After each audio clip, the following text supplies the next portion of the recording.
Chapter 6. Once upon a time, there were two girls. Their names were both Kaya. They lived in the same home, slept in the same bed, often ate the same food. However, neither had ever met the other. This was because they existed in, as one sci-fi show put it, the same time and the same place, but in different dimensions. In one world, Kaya was not yet toilet trained, nor was she expected to be for at least 4 years. In the other, Kaya had been potty trained 12 years prior and hadn't seen a diaper since. However, one day, the two 14-year-olds unknowingly crossed paths. Both girls had bought and played a game in which they could create their own world. Without realizing it, each had recreated the other Kaya's dimension in their game.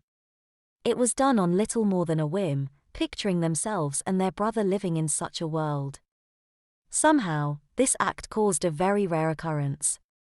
When the two girls went to sleep, they awoke the next morning to discover that they had been placed in the world they thought they had created. Each girl spent a full day in the other's home, gradually discovering and learning about the place they were in. Each gradually came to believe the game had been the cause of the problem. But when they checked their computer, each found the settings were those of their home world. Since being taken out of diapers is somewhat less traumatic than being put back into them, the Kaya that had woken up potter-trained more easily recovered from the shock. In fact, the difference in the game hardly bothered her at all. She had come to enjoy the world she had wound up in.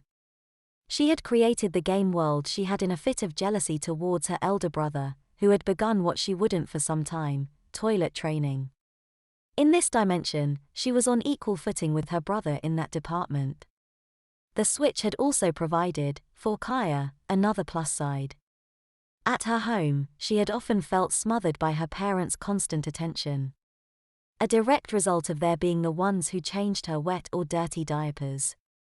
She often felt embarrassed about being stripped down and wiped off by other people on a regular basis. Here, however, that wasn't a problem. She was in charge of her own urination and bowel movements. She still couldn't believe it when she first felt her bladder signaling her of its need to drain. She may well have wet herself had she not connected it to feelings she often felt in the instant before using her diapers. Her parents, while still providing some attention and affection, left Kaya to her own devices for most of the day. Not being needed practically 24/7 to watch over their children and change their diapers left them more time to focus on their careers. Feeling a sense of joy at this place she was in, the Kaya in panties had, at first given opportunity, removed the world simulation game from her computer, which effectively closed the link between the two worlds. She had no idea she was stranding another person in her shoes. She wasn't even fully aware uninstalling the game would really affect anything. But it had, and now, in another dimension, a girl who had worn underpants until just 24 hours ago would not wear them again for 4 years. Chapter 7. The Kaya in diapers was unaware of any of this as she woke up for the third time in a row wearing a diaper. As her grogginess cleared, she sat up on her bed. She felt the wetness in her pants and knew she had given her diaper a good soaking through the night. When she caught a whiff of a certain scent, she lifted her bottom off of the bed. Kaya breathed a sigh of relief when she realized she hadn't pooped again. She wasn't sure she could deal with that first thing in the morning. However, as she looked at her friends, she was sure one of them was dealing with it. Jonathan was still sound asleep in his sleeping bag. Cindy was lying on top of her bag, on her stomach. Her nightshirt had ridden up a bit and Kaya saw the disposable taped around her friend was a bit bigger in the back than she had remembered. She also saw what looked like bits of brown along the legs of the diaper. Kaya remembered from past sleepovers that Cindy usually had to do number 2 first thing in the morning. Other than where the number 2 ended up, it was no different here than in the other world. The morning went somewhat similar to Kaya's previous one. One of her parents, this time Kaya's father, came in and changed everyone's diapers. Cindy complained when Kaya's father had pulled back the waistband of their diapers to find the one who was messy. "We're not some dumb 8-year-olds who don't tell anyone they need new diapers," she had said when she was re-diapered and Kaya's father had left. Cindy once again wore her cloth diapers and plastic panties.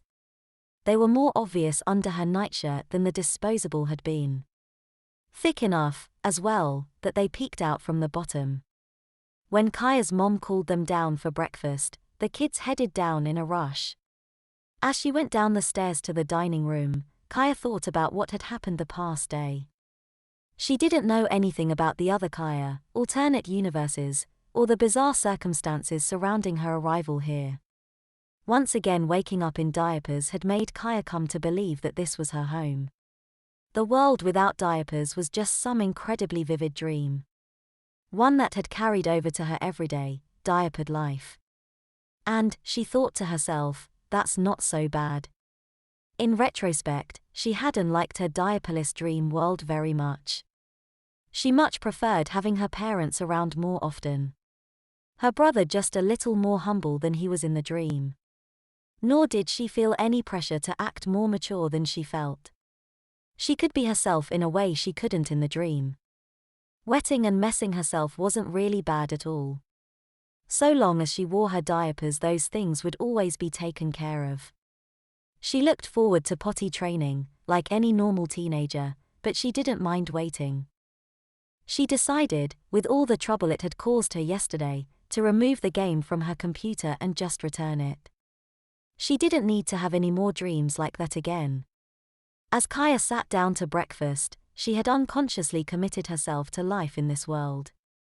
She never had any idea that she didn't really have any choice in the matter. Which, really, was probably for the best.